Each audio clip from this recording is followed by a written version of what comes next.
Iglesia Nacional Presbiteriana Cordero de Dios, Coyoacán, Ciudad de México.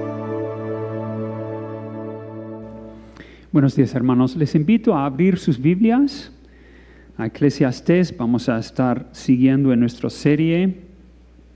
Hoy día nos toca el capítulo 5, versículos 1 a 7, que es un poco desafiante, no solamente porque es poesía, como todo el libro de Eclesiastés, pero también tiene varios proverbios dentro de sí, y también toca un tema bastante controversial, la cuestión de la adoración correcta o incorrecta, aceptable o no aceptable ante Dios, y nos desafía a escuchar la palabra de Dios con atención máxima. Pero antes de leer, vamos a pedir la bendición del Señor. Vamos a orar, por favor. Glorioso Padre Celestial, reconocemos que tú eres santo y exaltado. Reconocemos además que somos nosotros ciegos por naturaleza, necios y tontos espiritualmente. Señor, tenemos una necesidad absoluta de la influencia de tu Espíritu Santo. Abre nuestros oídos para que oigamos, para que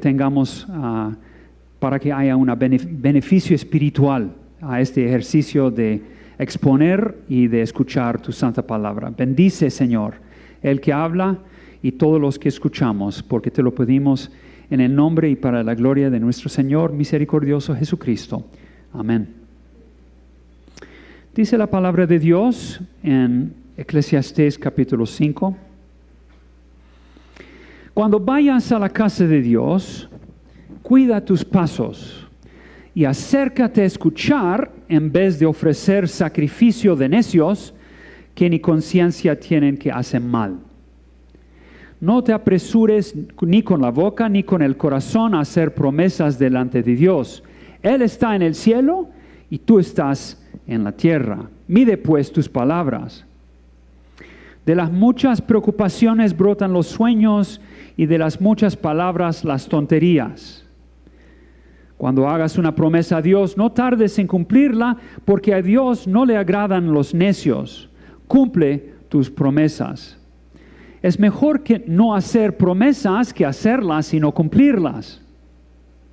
No permitas que tu boca te haga pecar, ni digas luego ante el mensajero del templo que lo hiciste sin querer. Porque ha de enojarse Dios por lo que dices y destruir el fruto de tu trabajo.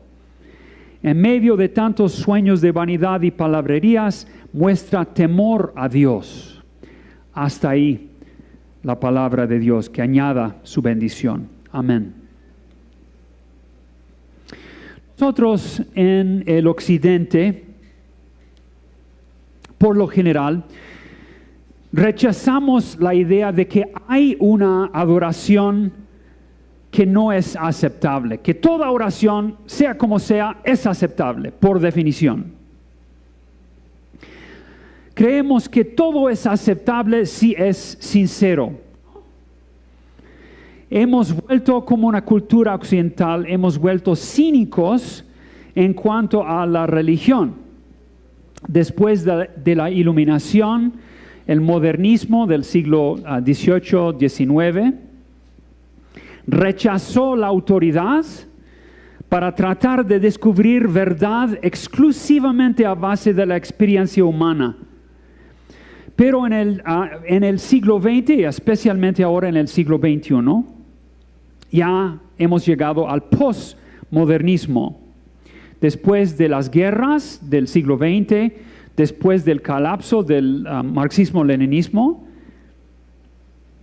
nosotros ya no creemos que hay verdades absolutos. Y los postmodernistas abandonan la idea de que hay verdades objetivas acerca de Dios, acerca de la religión o acerca de la adoración. Todo es relativo, ¿no? Somos relativistas hoy día. Estoy seguro que han escuchado eso muchas veces, ¿no?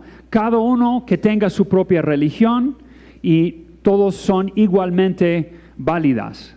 Como dice la canción, Whatever gets you through the night, it's all right, it's all right. Lo que sea es aceptable, no es la actitud moderna. Si te gusta el budismo, qué bien. El hinduismo, qué bien. Si te gusta orar a San Judas Tadeo, qué bien. O a San Charbel o al Santo Niño de Atocha, todo bien. Todo es absolutamente aceptable. Es la posición postmodernista, relativista, cínica, contemporánea. Alicia y yo estábamos haciendo un poco de senderismo el mes pasado, allá en el cerro de Tepeyac. Mientras estábamos allí, visitamos la Basílica de la Virgen de Guadalupe y también visitamos el museo que está ahí. No sé si han visto el museo, pero vale la pena visitarla. El museo documenta la religiosidad, la devoción extraordinaria que se hace hacia ella. Pero si indagas un poquito, fácilmente encuentras de que esa adoración arraigó en la adoración de Tonantzin. Tonantzin es la diosa madre, obviamente, del pueblo precolombino y significa a nuestra madre en náhuatl. En el mismísimo lugar se adora, en las mismísimas fechas se adora, y varios aspectos del simbolismo, el papel que juega la Virgen, encapsulan varios aspectos de la diosa prehispánica, incluyendo su conexión con la tierra, la cuestión de salud, fertilidad, etcétera. Esa cercanía maternal, afectiva para la gente, todo es muy similar. Y obviamente su adoración es sumamente, pero sumamente popular. Ahora bien, el sincretismo, mezcla de religiones, el relativismo siempre, no es cuestión moderna, siempre han sido populares. Especialmente si no hay verdad objetiva acerca de Dios, no hay adoración normativa, verídica, no hay culto autorizado por Dios mismo, por su palabra, entonces cada uno puede hacer lo que le parezca bien. Eso es precisamente la actitud del pueblo judío en los días de los jueces. La última frase allá dice exactamente esto: cada uno hacía lo que le parecía mejor. Bueno, amigos, en medio de esta confusión en cuanto a adoración, ¿qué dice el predicador? Yo digo predicador, se llama el eclesiastés. Eclesiastés es un título. Es la palabra griega que significa el que convoca o el que predica a la iglesia. Igual, la palabra hebrea es kohelet, voy a utilizar esa palabra muchas veces, kohelet, el convocador, el predicador. ¿Qué dice el predicador acerca de esto? Él dice, en versículo 1, cuando vayas a la casa de Dios, cuida tus pasos y acércate a escuchar en vez de ofrecer sacrificio de necios, que ni conciencia tienen, que hacen mal. Entonces, según el predicador, de verdad hay adoración no aceptable, adoración peligrosa, adoración que ofende a Dios, según el predicador. Entonces, vamos a explorar un poco hoy en qué manera sí se puede sabiamente, no neciamente, pero sabiamente, aceptablemente acercarnos a Dios. Obviamente para los postmodernistas es gran ofensa decir esto, ¿no? Pero dice el predicador que sí hay esa distinción, culto aceptable y culto no aceptable. Dice en versículo 6 que sí se puede enojar a Dios en la manera que nos acercamos a Él. Muy bien, entonces nuestra pregunta básica hoy va a ser, hermanos, ¿cómo podemos acercarnos a Dios en una forma que le complazca? ¿Cómo podemos verdaderamente adorarlo en una forma que le deleite? Es la pregunta básica nuestra hoy. Obviamente el tema de adoración es demasiado grande para tratar en un solo sermón, pero quisiéramos tratar de extraer algo de la sabiduría que hay en este libro de Eclesiastés para ayudarnos, ¿no? Entonces vamos a explorar el tema bajo los dos temas principales que hemos estado utilizando durante toda esta serie que ayudan tanto. Primero, debajo del sol y después arriba del sol. Vamos a considerar la adoración debajo del sol de una perspectiva humana y después la adoración arriba del sol de una perspectiva más amplia bíblica y en cuanto a Cristo también. Considerando primero entonces adoración bajo el sol de un punto de vista meramente terrenal y humano. En toda esta serie hemos llegado a estas conclusiones. Bueno, todo aspecto positivo de la vida, sea lo que sea, el trabajo, el sexo, el éxito, el placer, las riquezas, la inteligencia, todo esto en sí, por sí solo, no te puede satisfacer y no tiene sentido duradero, ¿no? Porque Dios, como dice en capítulo 3, versículo 11 en la Reina Valera, Dios puso eternidad en tu corazón y nada te va a satisfacer. Pero, para recalcar, en sí solo, todo esto, lo que buscas, lo que corres anhelosamente en esta vida, todo va a ser, como hemos dicho, hevel, que significa absurdo, vanidad, humo, todo es desvanecedero. Pero en la perspectiva de Dios, todo sí tiene sentido y sí cada cosa tiene una cierta satisfacción limitada en esta vida. Bueno, ¿qué es que dice Kohelet, el predicador entonces, acerca de la adoración debajo del sol? Él se presenta como el hombre de más experiencia que nadie, ¿no? Que ha visto en todo su estudio del género humano y de su experiencia en cuanto al culto. Voy a ponerlo en forma brusca, escúcheme muy bien y que tengan cuidado con esto, pero él ha aprendido que Dios es peligroso. Dios es peligroso, eso ha encontrado, me parece, según este texto. Es difícil, es fuerte, pero eso es lo que dice. Entonces, este pasaje es el primero que tiene amonestaciones en el libro de Eclesiastés. Tiene 4 amonestaciones. Versículo 1, cuando vayas a la casa de Dios, cuide tus pasos. Versículo 2, mide tus palabras. Versículo 4, cumple tus votos. Versículo 6, no permitas que tu boca te haga pecar. ¿Por qué? Versículo 4, porque a Dios no le agradan los necios. Ahí dice. Versículo 6, aún más fuerte, ¿por qué ha de enojarse Dios por lo que dices y destruir el fruto de tu trabajo? ¡Wow! ¿Y qué es eso?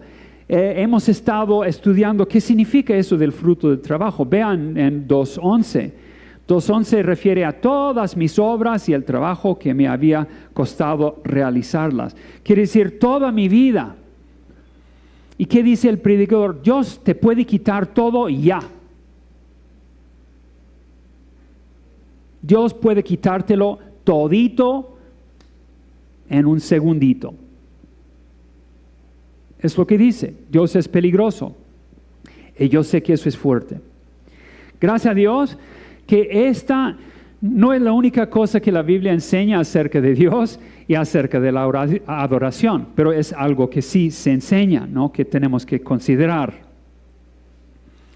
Y él enfoca en dos tipos de adoración, necio y peligroso. La primera tiene que ver con muchas palabras en oración, la segunda tiene que ver con las promesas y los votos. Consideremos las palabras en la oración. Él nos advierte de no hablar mucho en el culto, en la presencia de Dios. Dice, acércate, versículo 1, con cuidado. Versículo 2, no te apresures con la boca, mide tus palabras. Todo este texto tiene mucho que ver con palabras, ¿no? Versículo 3, está hablando de si hablas mucho vas a decir tonterías. Versículo 7, similar, hablando de palabrerías, habla incauta. Todo eso es absurdo, ¿no? Está dándonos una amonestación contra hablar mucho en la presencia de Dios. Vemos algo muy similar en capítulo 10, versículo 12. Dice, los labios del necio son su ruina. 13, sus primeras palabras son necedades y las últimas terribles locuras. Pero no le faltan las palabras. Dice en 6:11, aumentan las palabras, aumentan los absurdos. Y Proverbios dice cosas similares. Muchas palabras, mucha necedad, ¿no? Bueno, hermanos, es obvio que la cultura moderna influencia típicamente el culto del pueblo. Y nuestra cultura se enfatiza en la autoexpresión, especialmente en las redes sociales. Cada uno da su opinión, ¿no? Autoexpresión. Pero el culto no es el lugar de autoexpresión. Es el lugar para escuchar, no para estar hablando, etc. Estaba no hace mucho tiempo en una iglesia allá en el sur del país y wow, todo el mundo hablaba en voz alta a la misma vez y gritaba, etc. Casi no pude pensar. Y yo era el predicador ese día. Era wow, hablar y una palabrería muy fuerte, ¿no? Muy fuerte. Cristo obviamente critica a los maestros de la ley varias veces por eso, como dice en Lucas 20:47, hacer largas plegarias para impresionar a los demás. Y Cristo nos da esa advertencia en Mateo 6:7. Al orar, no hablen solo por hablar, como hacen los gentiles, porque ellos se imaginan que serán escuchados por sus muchas palabras. No sean como ellos, ¿no? No es necesario con Dios de repetir y repetir y repetir. No, Él escucha, ¿no? Es una idea pagana. Si vas al Tíbet, por ejemplo, ellos tienen esas ruedas de oraciones o hasta banderas de oraciones, para que cuando viene el viento ya se repite la oración, como si los dioses escucharan con más repetición. Cristo está diciendo no. Y el predicador igual. No es necesario llamar la atención divina en esa forma. ¿Ustedes han escuchado del hermano Andrés, el famoso contrabandista de la Biblia? No sé si han escuchado de él. Un hombre de Dios increíble, hombre de Dios, que importó muchas Biblias a la Unión Soviética, etc. Bueno, yo he escuchado que él estuvo en China una vez y estuvo al punto de morir, estuvo en el hospital, muy enfermo, y vino un hermano chino para orar para él, y el hermano chino vino y oró, pero sumamente brevemente, dos oraciones, 20 segundos. Y ya, amén, saludó y salió. Y el hermano Andrés se enfadó, estuvo molesto. ¿Cómo es que yo estoy al punto de morir y tú haces una oración tan chiquitita? Pero el día siguiente el hermano recuperó y se fue, se sanó. Gracias a Dios. No es necesario hacer una plegaria larguísima para llamar la atención divina, ¿no? Y el hermano aprendió una lección importante. Otra cosa aquí, que tu oración no se puede separar de tu vida entera. Si estás pegando a tu esposa en la casa, no puedes esperar que Dios te va a escuchar o contestar tu oración, ¿no? Porque es una sola cosa, ¿no? Dice Isaías 1:15, aunque multipliquen sus oraciones, no las escucharé, pues tienen las manos llenas de sangre. Para Dios, quien es omnisciente, una vida injusta, una vida no aceptable, significa una oración no aceptable. Y vamos a ver al revés también. Si Dios te acepta en Cristo, acepta tu oración también. Bueno, entonces el predicador critica oraciones larguísimas, vanas, pero también critica votos vacíos. Y es la segunda amonestación. No hacer votos que no cumplimos, dice en versículo 2, no te apresures a hacer promesas delante de Dios. Versículo 4, cuando hagas una promesa a Dios, no tardes en cumplirla, porque a Dios no le agradan los necios. Cumple tus promesas. Versículo 5, es mejor no hacer promesas que hacerlas y no cumplirlas. Versículo 6.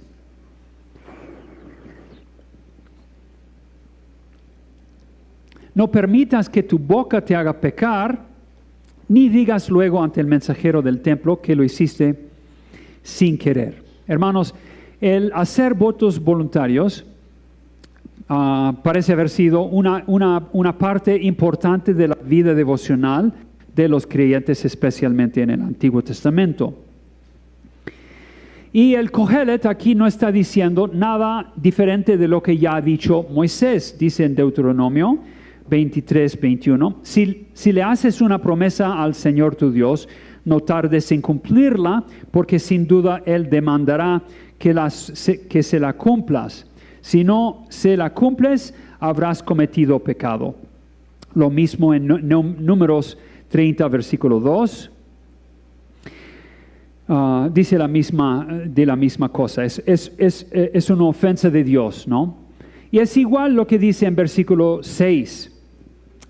Parece que está refiriendo al sacerdote que viene para acordarte de tu voto, ¿no? Cuando viene el sacerdote y dices, no, fue un error, fue por ignorancia. Eso es una ofensa a Dios, ¿no? Prometiste, mentiste a Dios, no cumpliste. En el Nuevo Testamento, el ejemplo más famoso será el de Ananías y Zafira, ¿no? Parece que la situación es que ellos hicieron un voto público, una promesa. Vamos a consagrar a la obra de la iglesia el dinero que viene de la venta de un terreno. Pero cuando se vendió, siempre es más fácil prometer que cumplir. Cuando tuvieron toda esa plata, decidieron ahorrar algo de esa plata para sí y presentar lo demás como si fuera la totalidad. Pero era una mentira. Ahora bien, no es necesario, no es absoluto que tienes que dar el terreno o esos millones de pesos o 1,000 pesos aún o 100 pesos, lo que sea. No es una necesidad. Pero si haces un voto, eso sí, es una promesa a Dios, ¿no? Tienes que dar. Y obviamente Ananías y Zafira, ¿qué pasó con ellos? Bajo la ira divina, ellos los dos murieron, ¿no? Muy fuerte, ¿no? Es como si dijeron, Dios es peligroso, hay que temerle, hay que tener respeto a Él. Hasta ahora hemos escuchado el Kohelet decir la adoración bajo el sol, cuidado, porque Dios es peligroso. Vamos ahora, señores, vamos a preguntar, ¿eso es todo? ¿Una amonestación? ¿No hay más? Gracias a Dios, sí hay más. Vamos a considerar entonces la adoración arriba del sol. ¿Qué dice el resto de la Biblia acerca de la adoración? Una perspectiva más amplia. Bueno, vemos en versículo 2, Dios está en el cielo y tú estás en la tierra. El predicador recalca nuestra situación humilde. Si tú crees que eres algo grande, acuérdate, estás en la tierra y Dios está en los cielos, ¿no? Pero Dios sí, Él tiene esa posición suprema, exaltada, soberana, ¿no? El salmista dice lo mismo en Salmo 115:3, nuestro Dios está en los cielos y puede hacer todo cuanto quiera. Su soberanía es ilimitada, ¿no? Dice el salmista en Salmo 135:3, el Señor hace todo lo que quiere en los cielos y en la tierra, en los mares y todos los abismos. Dios controla el mismísimo aliento que estás respirando en este momento, controla todo aspecto de tu vida, tiene un control absoluto de todo y de todo tocante a ti. Entonces es obvio, es lógico que tenemos que respetar el soberano universal. Y el que controla, el Señor en todo sentido, tenemos que respetarlo. Eso es lo más obvio, pero fácil de olvidar para el ser humano pecador. Entonces, ¿qué es el énfasis de Eclesiastés en todo este pasaje? ¿Cuál es su mensaje principal? Vea, por favor, versículo 7. Muestra temor a Dios. Punto. Comienza con la misma cosa, hablando de cuídate tus pies. Comienza con la necesidad de respeto, termina con la necesidad de respeto. O como lo dice Reina Valera, versículo 7, teme a Dios. Ahora, el temor de Dios es un tema, otro tema muy grande y abarcador, muy importante en la Biblia, que no podemos explorar completamente, pero acordémonos de que Eclesiastés es un libro sapiencial, quiere decir, es un libro con Job, con Proverbios, que tiene que ver con la sabiduría, una manera de vivir sabia, ¿no? Tomando en cuenta a Dios. Y dice Proverbios en el primer capítulo, casi al principio, el temor del Señor es el principio del conocimiento. Los necios desprecian la sabiduría y la disciplina.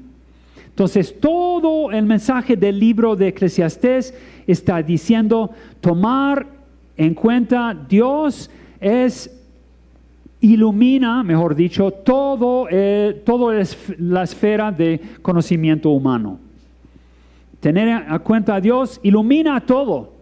Y sin eso no hay sentido. Todo es hevel, todo es absurdo, ¿no?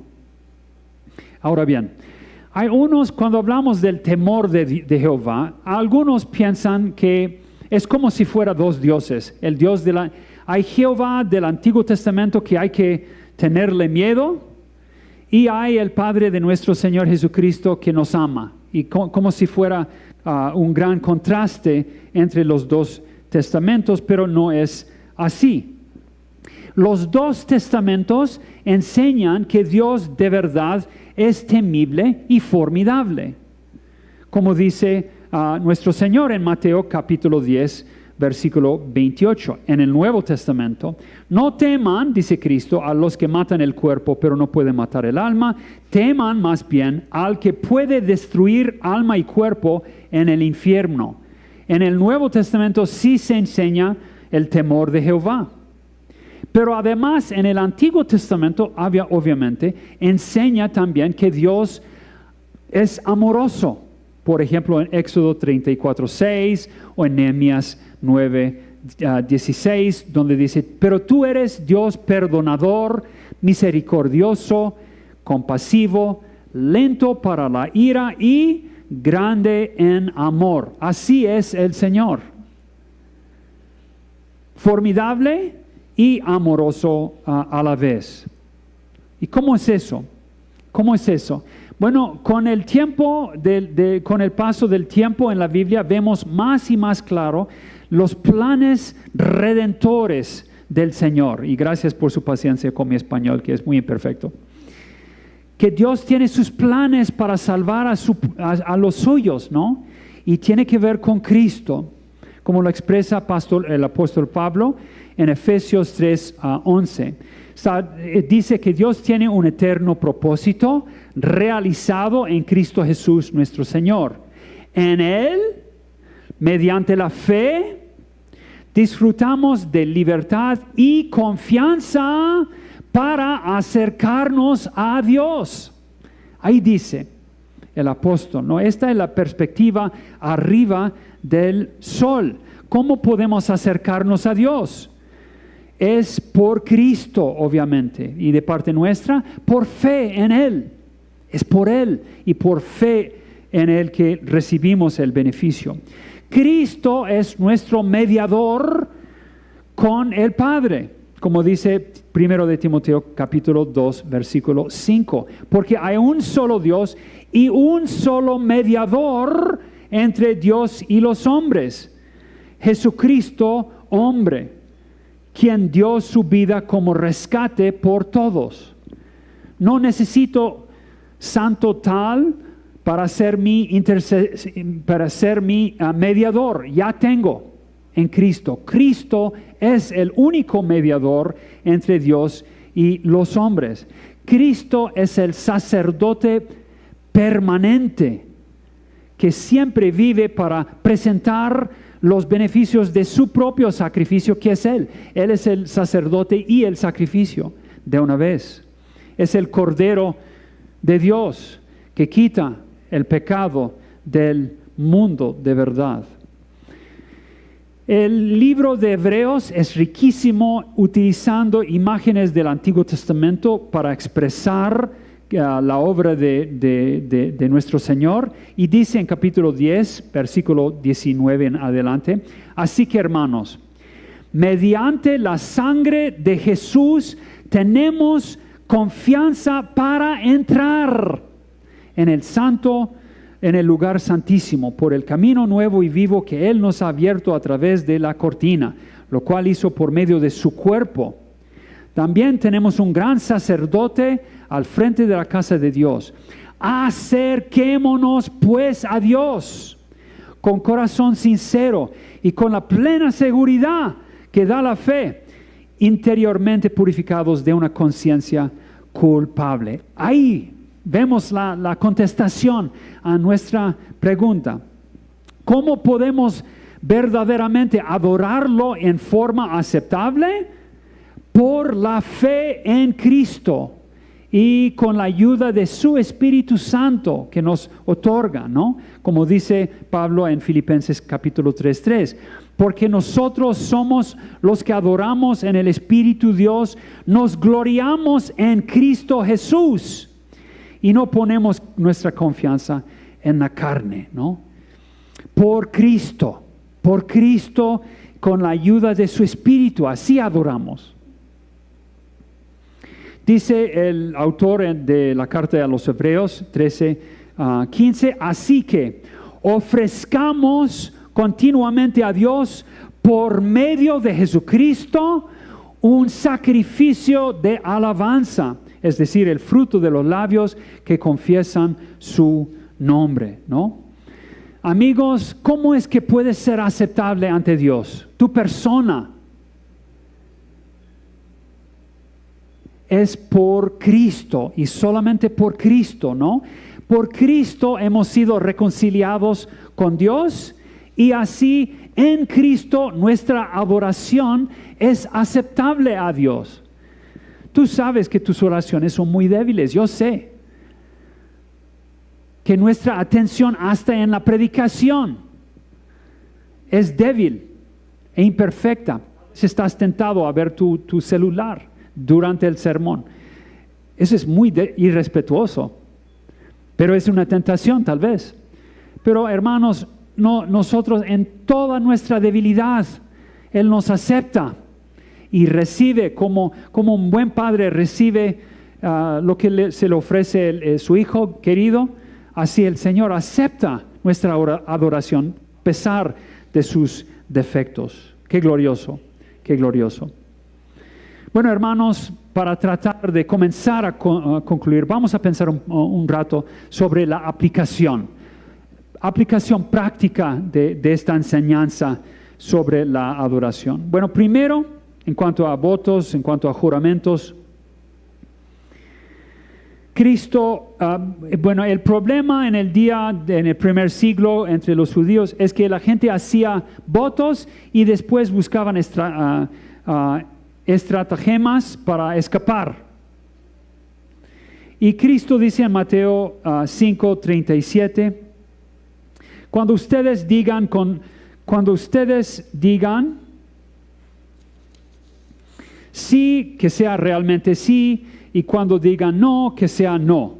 Cualquier otra cosa que digan más allá de esto proviene del maligno, ¿no? No puedes jurar por el templo o el oro en el templo. Ustedes saben todo eso si han leído los evangelios, ¿no? Bueno, el problema en cuanto a promesas, incluso con contratos humanos, tal vez han tenido esa experiencia con alguien que te hace un trato, escrito o por palabra, pero ¿qué hace? Cuando viene el momento, ¿no? O los votos matrimoniales, muy serios. ¿No? Hay varias veces que hacemos votos, ¿no? O ante el juez. Hacemos votos cuando nos hacemos miembros de la iglesia. Ustedes que son diáconos y ancianos han hecho votos para ser cuando eran ordenados, ¿no? El problema con todo, en cuanto a cumplir o no cumplir los votos, el problema es, no el voto, es aquí el problema. Yo soy el problema. Como lo dice el predicador, dice en capítulo 7, versículo 29, tan solo he hallado lo siguiente, que Dios hizo perfecto al ser humano, pero se ha buscado demasiadas complicaciones. Hermanos, que Dios nos perdone nuestras tendencias mentirosas y nos hace en su imagen más y más para ser gente honrada, gente sincera. Ni hay que pensar, simplemente decir la verdad y ya. Prometo y por la ayuda de Dios cumplo, hablo y vivo más y más con sinceridad y simplicidad, ¿no? Igual en mis promesas de miembro de iglesia, de esposo, de esposa, que Dios me dé la gracia para vivir más y más cumpliendo sí esas promesas que yo he hecho. Segundo, en cuanto a la adoración, que el acto central de la adoración es el escuchar. Es escuchar. Es lo que nos dice Kohelet en estos versículos. Escucha. Hermanos, esto llega siendo muy al centro de lo que es la devoción del Antiguo Testamento, ¿no? Que es la frase más básica del judaísmo que encontramos en Deuteronomio 6, 4 en adelante. Es el famoso Shema. Shema significa escucha, oye. Oye Israel, escucha Israel, el Señor nuestro Dios es el único Señor. Ama al Señor tu Dios con todo tu corazón, con toda tu alma y con todas tus fuerzas. Grábate en el corazón estas palabras que hoy te mando. ¿Se acuerdan de la experiencia de Cristo, de Pedro, Juan, etcétera? Los tres, que cuando Cristo estaba en el monte de la transfiguración, ¿no? Se manifestó su gloria. ¿Y qué dijo el Padre al final de todo eso? Dijo, este es mi Hijo amado, estoy muy complacido con él. ¿Qué? Escúchenlo, a él presten atención. Eso es lo más importante, escuchar a Cristo en su palabra, ¿no? Cristo mismo, siempre cuando exponía el Evangelio, ¿qué decía? El que tiene oídos. Entonces, se puede decir que el sentido, ¿cómo se dice? El sentido, tenemos 5 sentidos, ¿no? El sentido más importante para el cristiano es, en las religiones del mundo hay mucho que apela al ojo, ¿no? Mucha cosa bonita, ¿no? Pero para el cristiano, es escuchar, ¿no? El escuchar, como dijo Samuel a Saúl, el escuchar e implica obedecer. Hasta Jerónimo en la Vulgata lo traduce aquí en este pasaje, obediencia, no solamente escuchar, obediencia, escuchar con disponibilidad a obedecer, ¿no? Bien. Bueno, y tercero, hermanos, en cuanto a nuestras oraciones, tengamos en mente esta cuestión de temor a Dios.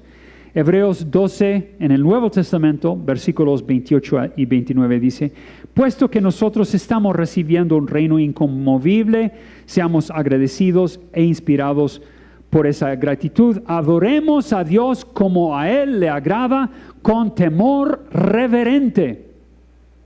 Con temor reverente, porque nuestro Dios es fuego consumidor.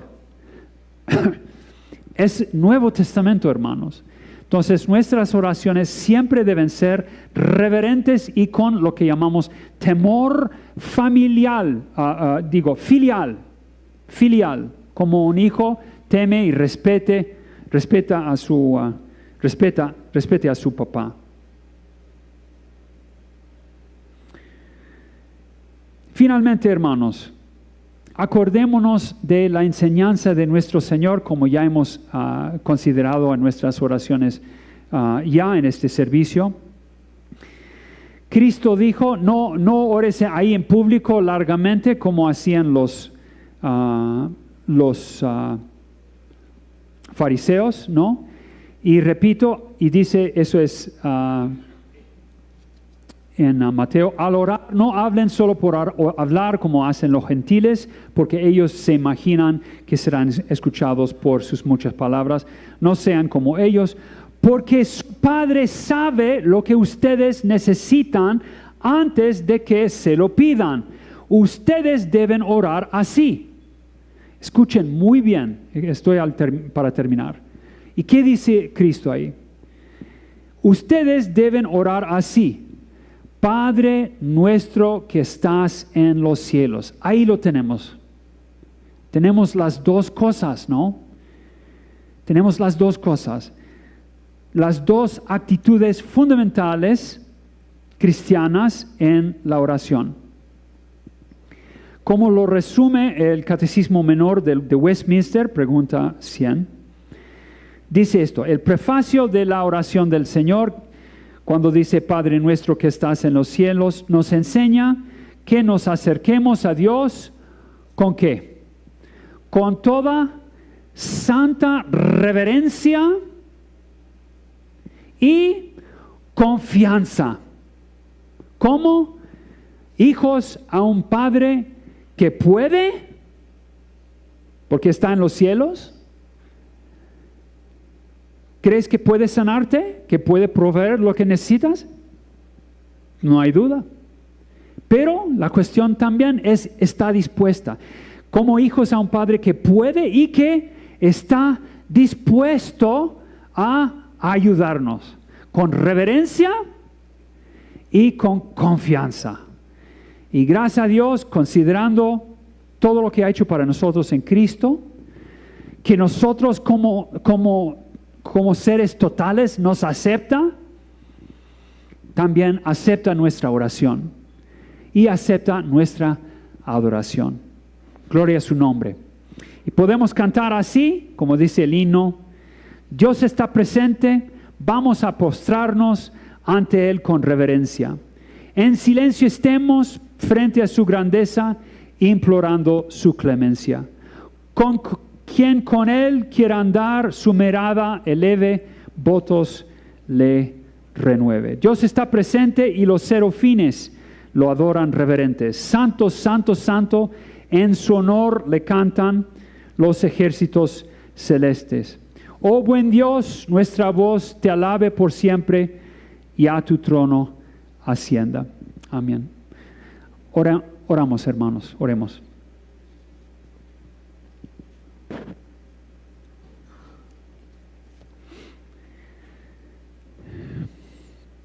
Buen, misericordioso Padre Celestial, Te damos gracias por las buenas nuevas que nos aceptas, no porque somos perfectos, porque adoramos perfectamente, porque oramos perfectamente, pero tú nos aceptas porque Cristo te honró completamente. Cristo dio el temor filial correcto hacia ti y cumplió cada mandato, cada requisito que le pusiste. Señor, nosotros somos muy adictos a expresarnos en todo momento. Perdónanos. Perdónanos en la manera que hablamos demasiado con los demás. Y perdónanos por la manera que oramos muchas veces, siempre pensando que podemos manipularte, que existes para darnos lo que queremos. Nosotros somos necios, Señor, y hemos muchas veces ofrecido el sacrificio del necio. Perdónanos. Enséñanos, Señor, a temerte con reverencia y respeto, y convéncenos, Señor, que sí estás dispuesto a ayudarnos, que tienes un cuidado paternal para nosotros a través de tu Hijo Jesucristo. Todo lo que has hecho para nosotros en Él, ayúdanos a creer en estas buenas nuevas, que sí, tú cuidas de nosotros, que podemos de verdad orar, Padre nuestro, Padre mío, que estás en los cielos. Oh Señor, continúa llenándonos de tu Espíritu, transformando nuestras vidas a más y más integridad, más y más justicia, más y más consistencia caminando en tus caminos y más confianza y reverencia en la oración. Gracias, Señor, que nosotros consideremos la adoración como nuestro privilegio más alto en esta vida y danos oídos cada vez más atentos a tu palabra, porque te lo pedimos en el nombre de Jesucristo.